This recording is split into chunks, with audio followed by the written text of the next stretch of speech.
রাত এখন 11টা বাজে আর আমি আর শুভঙ্কর ফরিনকে ঘুম পাড়িয়ে দিয়ে ওর প্রজেক্ট করতে বসেছি। প্যারেন্টহুডের আর একটা পর্ব শুরু হলো। আর আমি আর শুভঙ্কর দুজনে মিলে এটাই ডিসকাস করছিলাম যে এই তো কত বছর আগে আমাদের স্কুল লাইফ কলেজ লাইফ শেষ হলো, এখন আবার সেই নতুন করে স্কুল লাইফ কলেজ লাইফ হয়তো আমরা বাঁচবো। কালকে ওদের রথযাত্রার জন্য স্পেশাল অকেশন রয়েছে, তাই ও স্কার্টটা আর কি আমি সেলাই করছিলাম কালকে পরানোর জন্য। যাই হোক, এগুলো গোছাই, শুভঙ্কর এখানে সবকিছু গুছাচ্ছে। রাত 12টা বাজে, চলুন ঘুমাই, কালকে সকালে দেখা হচ্ছে। মর্নিং সবাইকে, আজকে 26শে জুন আর আমার জীবনের আর একটা পৃষ্ঠায় আপনাদের সবাইকে স্বাগতম। সকাল সকাল ছাদে চলে এসেছি, এখনো ফরিন স্কুলে যায়নি। আজকে বেশ তাড়াতাড়ি উঠেছি আমরা, তার জন্য তাড়াতাড়ি সব কিছু হয়ে গেছে। আর এখানে ফরিন দিচ্ছে গাছে জল, দাঁড়ান আপনাদের দেখাচ্ছি। এই যে ফরিন রানী এসেছে, গাছে জল দেবে বলছে।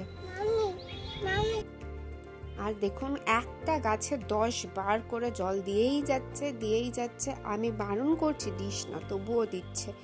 কি অবস্থা দেখুন, ওর গাছে জল দিতে ভালোই লাগে আর কি। দেখুন কি করছে, উফ, আমি একদম অতিষ্ঠ। সকাল বেলায় জল খাচ্ছে আর এ প্রতিদিন আমাদের এখানে বসে। ওরিও চলে এসছে সকালবেলায়, মা আর বোন কোথায় গেছে দেখার জন্য। এবার দেখুন, এই আমার পদ্ম গাছের সব জল ও এই নোংরা জলটা খাচ্ছে। যাই ওকে তৈরি করি। এই যে রেডি হয়ে গেছে, পোজ দিচ্ছে আবার স্কুলে যাওয়ার জন্য।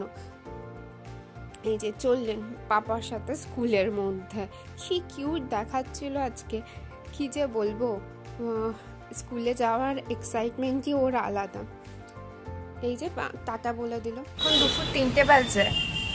ফরিনকে খাইতে ঘুম পাড়িয়ে দিয়েছে, ও থাকবে মামনির কাছে। আমি আর শুভঙ্কর চলে যাচ্ছি কেষ্টপুরে। আমার বেশিরভাগ জামা কাপড়ই তো থাকে আমার বাড়ি, মানে কেষ্টপুরের বাড়িতে। তো সেখান থেকে আমার জামা কাপড় এবং উইন্টার ওয়্যার যা আছে সেগুলো নিয়ে আসার জন্য বেরিয়ে পড়ছি। আপনাদের সাথে রাস্তায় দেখা হচ্ছে। আজকে পালে পালে বৃষ্টি হচ্ছে আর কিরকম পেঁজা তুলোর মতো আকাশটা হয়েছে, দেখুন কি ভালো লাগছে দেখে। কিন্তু পশলায় পশলায় বৃষ্টিও হচ্ছে সেরকম। এই যে বাড়ি পৌঁছে গেছি কেষ্টপুরের রাস্তায়। বাড়ি গিয়ে এখন অনেক কাজ, অনেক কিছু গোছাগাছি করতে হবে। দেখি কতটা কি আমি আপনাদের দেখাতে পারি। ব্লগ করতে পারিনি, মাকে টাটা বলে এখন উদ্দেশ্য হলো চন্দননগর। 7টা বাজে এখন, অনেক দেরি হয়ে গেছে। এই যে এয়ারপোর্টের রাস্তা দেখুন কি জ্যাম, বুঝতেই পারছি না কখন যে পৌঁছাবো। মেয়েটাকে রেখে অনেকক্ষণ বেরিয়েছি, চিন্তা হচ্ছে। মামনি বলছিল, কান্নাকাটিও করছিল। পৌঁছে গেছি মানকুণ্ডু, আর কিছুক্ষণের মধ্যেই অপেক্ষা শেষ হবে আর ফরিনকে দেখতে পাবো। ফরিনকে দেখার আনন্দটাই আলাদা রকমের। আর ওরিও তো আছে। এই যে বেরিয়ে গেছে প্রথমেই ওরিও, এই যে আসছে ফরিন রানী। কেমন একটা ড্রেস পরেছে দেখুন, খাওয়া দাওয়া হয়ে গেছে আর কি।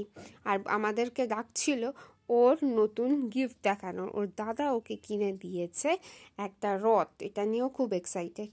যাই হোক, আজকের ব্লগটা এখানেই শেষ করছি, কালকে আবার দেখা হচ্ছে।